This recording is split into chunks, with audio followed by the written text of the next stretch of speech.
പ്രിയരെ കലാസ്നേഹികളെ, ആണ്ട് 2012 തിരക്കഥ എഴുതി പൂർത്തിയാക്കിയ ശേഷം സമുദ്രത്തിനടിയിൽ താഴ്ത്തി വെച്ച് 2025 പൊക്കിക്കൊണ്ടുവന്ന് തിയേറ്ററിൽ റിലീസ് ചെയ്ത് തിപ്പറമ്പാക്കിയ ഒരു മാരക സീരിയൽ ലെവൽ മാനമില്ലാത്ത പടമാണ് നമ്മൾ ഇന്ന് കാണാൻ പോകുന്നത്. ഈ പടത്തിൽ ഒരു ചെറുക്കനും പെണ്ണുമുണ്ട്. രണ്ടിനും ഉച്ചി തൊട്ട് ഉള്ളങ്കാല് വരെ കാമം. ഈ ചെറുക്കനും പെണ്ണും കൂടി ഉച്ചി വെയിലത്ത് തലച്ചോറ് ഉരുകി താഴോട്ട് ഒലിക്കുന്ന നേരത്ത് ഒരു വള്ളത്തിൽ കയറി തുഴഞ്ഞു നിത്യതയിലേക്ക് യാത്രയാകുകയാണ്. ചെറുക്കന്റെ തുഴ കണ്ടത് പോരാന്ന് തോന്നിയ ചെറുക്കി അവള് തുഴയാന്ന് പറയും. അപ്പൊ കാമം ക്യാൻസറായി ബാധിച്ച ഇവൻ ഉടനെ തന്നെ പെണ്ണിനോട് എന്റെ പൊന്നോ, അറിയാതെ പോലും അവന്റെ മടിയിലൊന്നും പോയിരിക്കല്ലേ. പിന്നെ വാക്ക് ഞാൻ പറയണില്ല. ആദ്യം ട്രെയിനിങ്. കൊച്ചു പിള്ളേരെയൊക്കെ വിളിച്ച് വള്ളത്തിൽ കയറ്റി കടലിന്റെ നടുക്ക് കൊണ്ടുപോയിട്ട് മടി പിടിച്ചിരുത്താൻ നോക്കണം. നീ കൊള്ളലടക്കാൻ. എടാ പപ്പു, നീ ആ രതി നിർവേദ അഭിനയിച്ച ശേഷം ആകെ അങ്ങ് വഷളായി പോയല്ലോ. ഈ ശ്രീജിത്ത് എന്റെ മലയാളത്തിന്റെ ഇംബ്രാഷ്മിയാണെന്നാണ് അവന്റെ വിചാരം. എന്തായാലും അവളുടെ ആഗ്രഹപ്രകാരം നമ്മുടെ പപ്പു അവൾക്ക് തുഴയനായി തുഴയൊന്ന് കൊടുക്കും. ബട്ട് അൺഫോർച്ചുനേറ്റ്ലി അവൾ തുഴയാനിരുന്നതും അവിടെ അനിയന്ത്രിതമായി തിരക്കൂടും. അതോടെ അവൻ തന്നെ വീണ്ടും തുഴയാമെന്ന് കരുതി എണീറ്റതും എടി മഹാബാബി, നീ ചെറുക്കനെ ചവിട്ടി വെള്ളത്തിട്ടാടി. അവളെ ഒറ്റ ചവിട്ടിൽ അവ 1/2 കിലോമീറ്ററാണ് തെറിച്ച് വീണ. എനിക്ക് തോന്നണം ഇവൻ ഞരമ്പനാണെന്ന് മനസ്സിലായിട്ട് അവള് ചവിട്ടി ഇട്ടിയാണെന്ന് തോന്നണം അവന്. 5 കിലോ കാമമായിട്ട് വെള്ളത്തിൽ വീണ് ഇനി ആ വെള്ളത്തിൽ കിടക്കണം മീൻ മൊത്തം മുട്ടയിട്ട് ഊപ്പാട് വരെ ഉള്ളു. സോ ഇനിയാണ് പുറകിലെ കഥ. കഥാനായകനായ നമ്മുടെ പപ്പു എയർപോർട്ടിൽ വന്നിറങ്ങുകയാണ്. അവന്റെ അച്ഛൻ കൊച്ചിയിൽ ചാണ്ടി, മറ്റേത് കസിനും അമ്മയും. ബേസിക്കലി ഇവരൊരു റിച്ച് ഫാമിലി. അങ്ങനെ അവർ വിഷ്വൽ എഫക്ട്സ് കൊണ്ട് പിന്നാമ്പറം ഉണ്ടാക്കി. വിഷ്വൽ എഫക്ട്സ് എന്നൊക്കെ പറഞ്ഞ് അത് കൂടി പോകും. പിന്നെ ഇത് 2012 അല്ലേ, അന്നൊക്കെ ഗ്രീൻ സ്ക്രീൻ പോലും ഇല്ലെന്ന് തോന്നുന്നു. നീല ടാർപ്പ് ആയിരിക്കും ഗ്രീൻ സ്ക്രീൻ എന്ന് പറഞ്ഞ് വലിച്ചു കെട്ടിയേക്കണം. സോ അവർ എയർപോർട്ടിൽ വന്നിറങ്ങി പപ്പുവിനെയും കൊണ്ട് നേരെ ഒരു പെണ്ണ് കാണാൻ പോകും.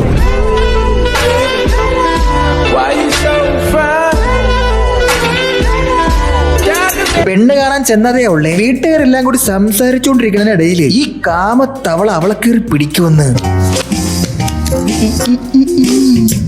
എവിടെ മോളെ അളവിനുള്ള ബ്ലൗസ്? അത് ശരി. എടാ ഷേക്സ്പിയർ ത്രിപാഠി, ആ പെങ്കൊച്ചിന്റെ ബ്ലൗസ് എപ്പോഴാ നീ വലിച്ചൂരിയത്? മുതു അറിയാതെ ബ്ലൗസ് ഊരിയ നീ ആരുടെ മാജിക്കാരനാ? അല്ല ഗൈസ്, ഇത് അവക്കടെ കല്യാണ ബ്ലൗസ്. ഞാൻ വെറുതെ അവരെ തിരിച്ച്. സോ ഇത്തരം കാര്യങ്ങൾ കൺമുന്നിൽ കണ്ടാലും നിത്യസംഭവമായി വിലയിരുത്തി ഒന്ന് സോഷ്യലൈസ് ചെയ്യാനായി അവിടെ കൂടിയിരുന്ന സജ്ജനങ്ങൾ അവരെ റൂമിലോട്ട് പോയി അവനെ ഒന്ന് കുളിപ്പിക്കാൻ പറയും. ഞാനത് മറന്നു. ബാലുവിനൊന്ന് ഫ്രഷ് ആവാൻ സൗകര്യം ചെയ്തു കൊടുക്കുക. വൈദ്യന്റെ ഇച്ചിച്ചിയും കള്ള് മാറി വിറ്റതും കള്ളെന്ന് പറഞ്ഞ പോലെ ഇതിപ്പോ അമ്മ എന്നെ പറഞ്ഞില്ലേ സൗകര്യം ചെയ്ത് കൊടുക്കാൻ. പിന്നെ കാമനും രതിയും മിണ്ടാതിരിക്കും. ബട്ട് അവിടേക്ക് ഉപകാരമില്ലാത്ത ഊരിലെ കുരിശു പോലെ അവൾ അനിയത്തി കടന്നു വരും. 4 നുണ അവളെ വക പറയാതെ അവക്കൊരു സമാധാനം ഇല്ലല്ലോ. ഏറ്റവും ഇഷ്ടം മട്ടൻ ബിരിയാണി അല്ലേ, ചെമ്മീൻ ഉലത്തിയതും വറുത്തരച്ച അയലയുമല്ലേ ഫേവറേറ്റ് കറികൾ, ഇളം പിങ്ക് അല്ലേ ഏറ്റവും ഇഷ്ടമുള്ള നിറം, ഹണിമൂൺ പ്ലേസ് ഊട്ടിയല്ലേ. ഇത്രക്കും ടഫുള്ള കാര്യങ്ങൾ എവിടെ തപസ്സിരുന്ന് കണ്ടുപിടിച്ചത്? ഉള്ള കാര്യം പറഞ്ഞ് ഇപ്പൊ അവർക്ക് രണ്ടുപേർക്കും വേണ്ടത് നീ ഇത്തിരി അവിടെ നിറങ്ങി പോകണം. പിന്നെ അവൾ എന്തോന്ന് പറഞ്ഞാൽ ഇവനൊരു കുണച്ച ചിരിയുണ്ട്. അതും ചെറിയ പോലും അനങ്ങാതെ അവൻ ചിരിക്കണം. എനിക്ക് തോന്നുന്നത് ഒരു 5 വോൾട്ടിന്റെ JBL സ്പീക്കർ അവന്റെ പോക്കറ്റിൽ കാണാം. അതിൽ അവൻ ഓൾറെഡി ചിരി റെക്കോർഡ് ചെയ്ത് വെച്ചിട്ടുണ്ട്. ആരെങ്കിലും എന്തെങ്കിലും പറഞ്ഞാൽ അതിലൊരു ഞെക്ക്. അല്ലാതെ സത്യത്തിൽ ശബ്ദം മാത്രമേ ഉള്ളൂ. നിങ്ങൾ അല്ലെങ്കിൽ നോക്കിക്കാണ്. ഒന്നുമില്ലെങ്കിലും ജീവിതത്തിൽ അവൻ ചിരിക്കുന്നുണ്ടല്ലോ, അത് നമുക്കൊരു സന്തോഷമല്ലേ. ഓക്കെയാണ്. അവൾ ഇറങ്ങിപ്പോയ അടുത്ത സെക്കൻഡ് ഇവിടെ രണ്ടുപേരും കൂടെ ദഹന പ്രക്രിയ തുടങ്ങി. എടാ നിന്നെ കുളിക്കാനാണ് അങ്ങോട്ട് പറഞ്ഞു വിട്ടാ. ഇവ അക്ഷരമല്ലോ മാറി കേട്ടാ. എന്തൊന്നാ പോക്കറ്റിൽ നിന്ന് എടുക്കണ സോപ്പല്ലല്ലോ അത്, അതൊരു വളേ അല്ല. ഞാൻ കരുതി കുളിക്കാൻ വേണ്ടി ഇവ സോപ്പ് എടുത്ത് പോക്കറ്റ് വെച്ചിരിക്കുന്ന അതിർത്ത് അവർക്ക് കൊടുക്കാൻ പോയെന്ന് വിചാരിച്ചു. പെണ്ണ് കാണാന്നും പറഞ്ഞ് അച്ചാരം കൊടുത്തിട്ട് പോവാന്ന് വിചാരിച്ചല്ലേ നീ. സോ ഇതിൽ അവന്റെ തന്ത കുറ്റിയിൽ ചാണ്ടി ഇങ്ങനെ കൊച്ചു പിള്ളേരെന്നൊക്കെ ഊക്ക് വാങ്ങും ഗൈസ്. വലിയ സന്തോഷത്തിലാണല്ലോ. എനിക്കറിയാം, കല്യാണിച്ചിക്കം ഞാൻ കണ്ടു. ബോളിവുഡ് സ്റ്റാറിനെ പോലുണ്ട്.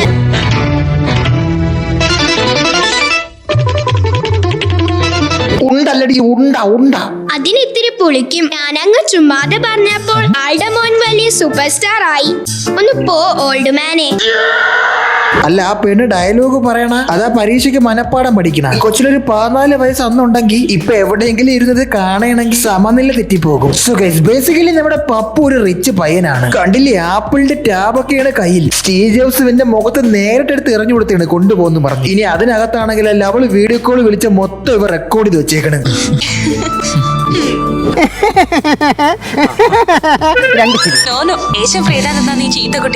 സ്കൈപ്പിൽ വരും ശിവകുട്ടൻ. പറയും ശിവകുട്ടൻ, ക്ഷമയില്ലാത്ത ശിവകുട്ടൻ.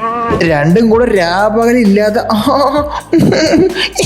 ഇത് തന്നെ ഫുൾ ടൈം. ഈ പടത്തിലും വേറെ ഒന്നുമില്ല. അളിയെ റെക്കോർഡ് ചെയ്ത് വെച്ചിരുന്ന വീഡിയോ ഒക്കെ കണ്ട് ഒന്ന് മൂടായി വന്നപ്പോ എന്താ നിനക്കൊരു വെപ്രാളം? എങ്ങനെയെങ്കിലും രാവിലെ ഇച്ചിരി നാരങ്ങ പിഴിയാന്ന് പറഞ്ഞിരുന്ന് അവനെ ഒന്ന് ഡിസ്റ്റർബ് ചെയ്തിട്ട് എന്തെത്ര വെപ്രാളം ഒന്നാ. പോരാത്തന്നെ കിളവി അവന്റെ ടാബ് പിടിച്ചു വാങ്ങിച്ചു നോക്കും. അമ്മമ്മ ചുമ്മാ ഇറക്കല്ലേ, അമ്മ കരഞ്ഞോടെ നിങ്ങൾ ഏതാ മുതലോ.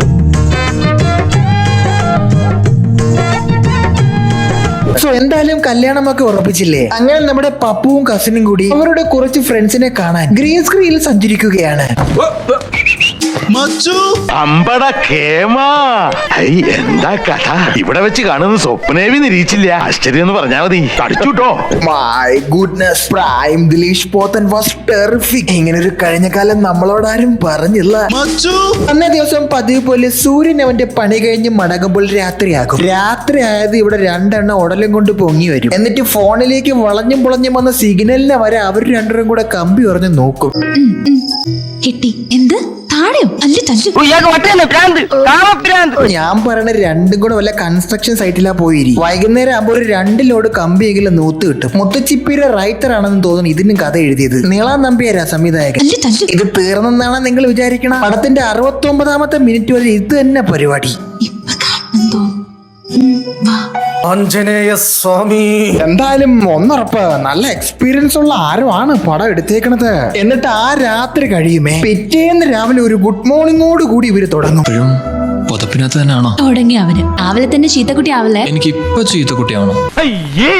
പാകം കിളവി കയറി വന്നോണ്ട് അക്രമത്തിൽ നിന്ന് ആ പെണ്ണ് രക്ഷപ്പെട്ട്. എടാ നീ ഡിഗ്രിക്ക് BSc കാമസൂത്രയാണ് പഠിച്ചത്. അവനെ മാത്രം പറയണ്ടേ, ഇവളും അത്ര മോശമൊന്നും അല്ല. സോ രാവിലെ ഉറക്കം എണീറ്റ് അവൾ നേരെ അടുക്കളയിൽ കയറി വർക്കൗട്ട് ചെയ്യും.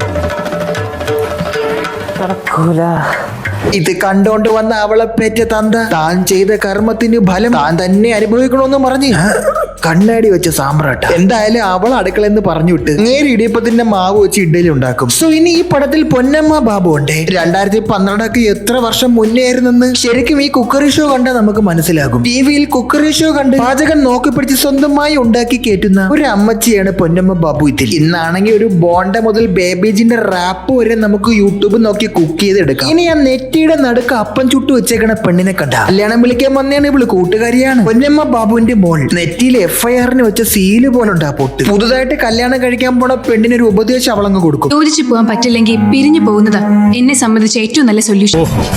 അത് കൊള്ളാടി, അത് കൊള്ളാം. അത് നല്ല ഉപദേശം തന്നെ. നാളെ കല്യാണം കഴിക്കാൻ പോണ പെണ്ണിന് ഇന്ന് കൊടുക്കാനുള്ള ഉപദേശം ഇത് തന്നെ. എന്നാലും ഇവളെ പൊട്ട്. ഇവളെ നെറ്റിയിൽ ആരാ കീ ഹോൾ സർജറി ചെയ്തിട്ട് അടയ്ക്കാൻ മറന്നുപോയി. ഇച്ചിരി സിമന്റ് തേച്ചു പോയി അവിടെ പോ.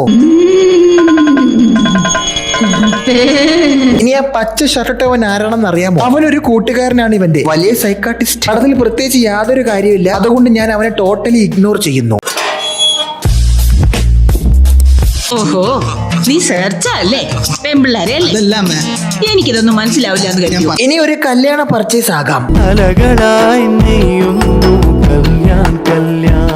രണ്ടും കൂടെ ഏതാ പബ്ലിക് മോളിന്റെ കന്നിമൂലയിൽ പോയിന്ന് ഇത്തരം ശാസനങ്ങളൊക്കെ കാണിച്ചാൽ സെക്യൂരിറ്റി ഒന്ന് പിടിച്ച് പുറത്താക്കും. ഞാൻ ആലോചിക്കുകയും ചെയ്തു, ഈ അണ്ടാവ് കാമോളെ ഇവർ രണ്ടും കൂടെ എന്ന് തിയേറ്റർ പോകാത്തേന്ന്. പറയും പോലെ അത് സംഭവിച്ചു. ആ ചെറുക്കനെ ആരാ അവിടെ കൊണ്ട് നിർത്തിയത്? ഈ വിജനമായ കടൽ തീരത്ത് അമ്പൂട്ടായി ഉറിഞ്ചി അന്ത്യം തെള്ളയില്ലാതെ ഒരു ചെറുക്കനെ അവിടെ കൊണ്ട് നിർത്തിയെങ്കിൽ ഇവൻ ആരാ തട്ടിക്കൊണ്ടുവന്ന് അവിടെ നിർത്തിയൊക്കെയാണ്. രോമം കരയണ വെയിലത്ത് പാറയുടെ പുറത്തിരുന്ന് രണ്ടും കൂടി കമ്പൂട്ടായി ഊഞ്ചണം. എടേ നിങ്ങൾക്ക് രണ്ടെണ്ണത്തിന് തലയ്ക്ക് വെളിവില്ലേടെ? ഈ ഉച്ച വെയിലത്ത് ആരെങ്കിലും ഒന്ന് ഈ പാറയിൽ മലനടിച്ച് കിടക്കോ? എന്നിട്ട് റൊമാൻസ് ആണെന്ന് ഓരോത്തിന് പെണ്ണുങ്ങൾ ഇടയിൽ ഞുഴഞ്ഞു കയറി അവളെ കല്യാണ ബ്ലൗസ് അടിച്ചു മാറ്റി അത് എടുത്തു വെച്ച് മണപ്പിക്കും. എന്റെ പോനെ ഇജാതി ഒരുത്തൻ. ഇത് മാത്രം. എന്നിട്ട് മൈലാഞ്ചിട്ടുണ്ടെന്ന് ആ പെണ്ണിനെ വിളിച്ചു. ഞാനിവിടെ ആൾക്കാരുടെ നടന്നു. എന്റെ പൊന്നു വെച്ച നീ വേണമെങ്കിൽ ജീവനും കൊണ്ട് രക്ഷപ്പെട്ടു. പോസ്റ്റ്മോർട്ടം ചെയ്യാൻ കിടത്തേക്കണെന്ന് പറഞ്ഞപ്പോൾ ഇവ വെറുതെ വിടൂല. സത്യം പറ, നിന്റെ മോനല്ലടാ ആറാട്ട്. കൊച്ചി പഴയ കൊച്ചിയല്ലേ ഇപ്പോൾ നടക്കുന്ന. കൊച്ചിയിൽ നടക്കുന്ന 2 കാര്യങ്ങൾ: 1 ഡ്രഗ്സ് അടി, 2 കള്ളവെടി. അങ്ങനെ ഇങ്ങനെ ഇരിക്കും. എങ്ങനെയാണെങ്കിലും കല്യാണം നടക്കും. കല്യാണം നടന്നില്ല. ഇനി അവന്റെ ധർമ്മബുദ്ധിയിൽ ഒരു ഒറ്റ കാര്യമില്ല തോന്നും. ഇട്ടിക്കേറിയ പെണ്ണിനെ വിളക്ക് താഴെ വെക്കാൻ സമയം കൊടുക്കൂല. എത്ര കളി കണ്ടിട്ടുള്ളതാ നീ. പിന്നെ ഇവളുണ്ടല്ലോ, ഇവളൊരു ചെറിയ അന്ധവിശ്വാസിയൊക്കെയാണ്. അഴകാൻ പാടില്ലേ മാലകൾ? പതുക്കെ പതുക്കെ കരിഞ്ഞുണങ്ങണം. എങ്കിൽ നമ്മൾ ഒരുമിച്ചുള്ള ജീവിതം അത്രയും കൂടുതൽ നീണ്ടു നിൽക്കും. നീ ഒന്ന് പോയാണില്ല, അവൻ അവിടെ കരിഞ്ഞുണങ്ങിയിരിക്കണ കണ്ടില്ലേ? ഞാൻ പറഞ്ഞില്ലേ, ഒരു റബ്ബറോട്ടിനെ കത്തിയായിട്ട് അവൻ കുറെ നേരം കൊണ്ട് നടക്കുകയാണ്. ഒരു ഗ്ലാസ് ചൂടുവെള്ളം. ഈ ഗ്രാൻഡ്മ കൂടി ഈ പടത്തിൽ ഇല്ലായിരുന്നെങ്കിൽ ഉണ്ടല്ല, ഈ പടത്തിന് എ സർട്ടിഫിക്കറ്റ് തന്നെ കിട്ടിയേനെ. ഇവരാണ് ഈ പടത്തിലെ റെഫറി. പിന്നെ വീണ്ടും അന്നേ ദിവസം രാത്രി. നമ്മുടെ ജീവിതത്തിൽ ഒരിക്കലും മറക്കാനാവാത്ത ആദ്യ രാത്രിയുടെ സുവർണ നിമിഷങ്ങളാണ്. കട്ടിലിൽ കിടന്നവർ ഒറ്റ പൂ പോലും ഇല്ല. നിലത്ത് ചോറ് വാരി വെതറി കണക്ക് പൂ. ഭാഗ്യത്തിന് പിറ്റേ ദിവസം നേരം വിളിക്കും കാര്യം. അപ്പൊ തന്നെ പെണ്ണിന്റെ വീട്ടുകാരെല്ലാം കൂടി ഇവിടെ വരും. പെണ്ണിന്റെ അനിയത്തി എന്തോ ഒരു കോഴ്സ് പഠിക്കുന്നുണ്ട്, ഇക്കോസിസ്റ്റം ആൻഡ് എൻവയോൺമെന്റ് മാനേജ്മെന്റ്. ശേഷം അവർ കുടുംബസമേതം ഒരു ടൂറിന് പോകാൻ അങ്ങ് തീരുമാനിക്കും. നീലക്കൊയിലിലെ വ്യക്തിയാണ് ഇവിടെ നിൽക്കുന്നത്. 2 കുടുംബങ്ങൾ ചേർന്ന് പിക്നിക്കിന് പോയതാണ്. 4 ചീഞ്ഞ പഴവും. 2012 ഷൂട്ട് ചെയ്ത പടമല്ലേ, റിലീസ് ചെയ്ത് 2025. റിലീസ് ആവണ സമയം കൊണ്ട് പടം കൂടുതൽ ഇരുന്ന് ചീഞ്ഞതായിരിക്കും. പട്ടി ബിസ്ക്കറ്റും ചീഞ്ഞ പഴമായിട്ട് ടൂറിന് വന്നേക്കണ് മൊണ്ണകള്. ഈ സന്തോഷത്തിനിടയിലാണ് അവിടെ ഒരു അപകടം സംഭവിക്കുന്നത്. നമ്മുടെ നായകന്റെ കസിൻ നായകയുടെ അനിയത്തി വിളിച്ച് മാറ്റി നിർത്തി ഒന്ന് കുളിപ്പിക്കും. അവള് കാല് വഴുതി മുട്ടോളം വെള്ളത്തിൽ വീഴും. എന്നിട്ട് തോട്ടിൽ മുങ്ങി മയ്യത്താവും ഗൈസ്.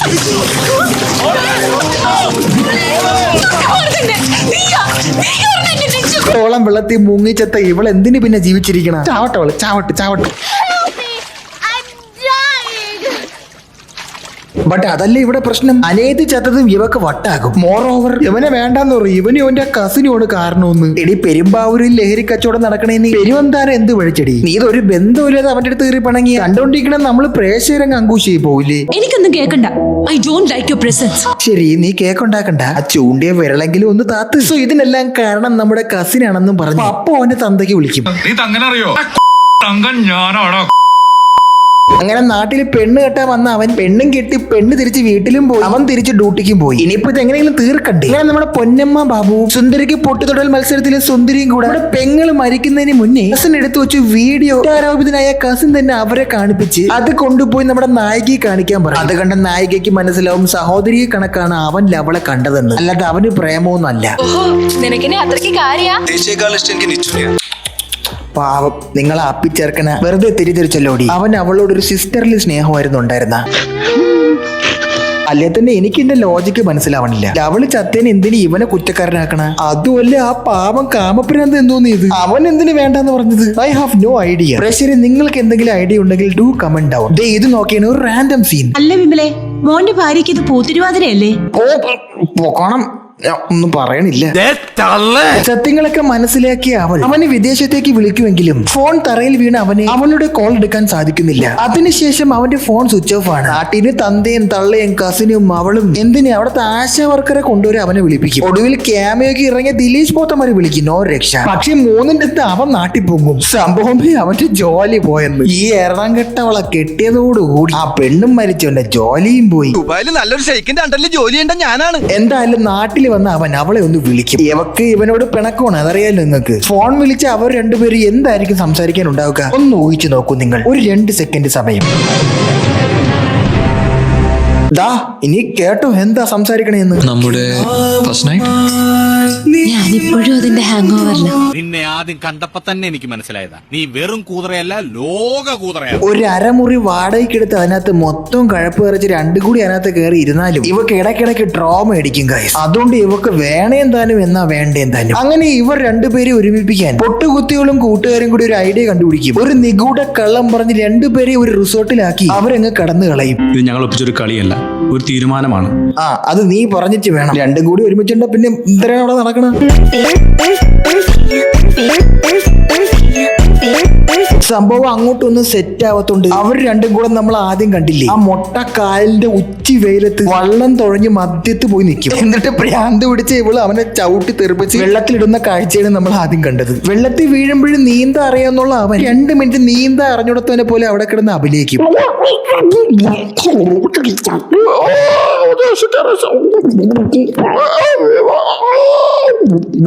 കുറച്ചേരം അവിടെ കിടന്ന് അഭിനയിച്ചിട്ട് നീന്തി വന്ന് ആ വള്ളം മറിച്ച് അവളെ കൂടെ വെള്ളത്തിൽ പിടിച്ചിടും.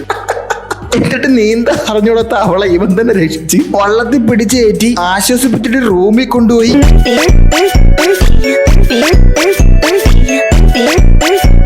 പിറ്റേന്ന് രാവിലെ രണ്ടും കൂടി സന്തോഷമായിട്ട് വീട്ടുകാരെ മുമ്പ് ചിരിച്ചോണ്ട് പോയി നിൽക്കും. പടം കഴിഞ്ഞ് യവന് മുഴുത്ത കാമപ്രാന്തും ലവക്ക് മുഴുത്ത വട്ടും. യവന് ഒറ്റ മനസ്സിരിപ്പേ ഉള്ളൂ എങ്ങനെയെങ്കിലും ഒത്തിരി ലവള.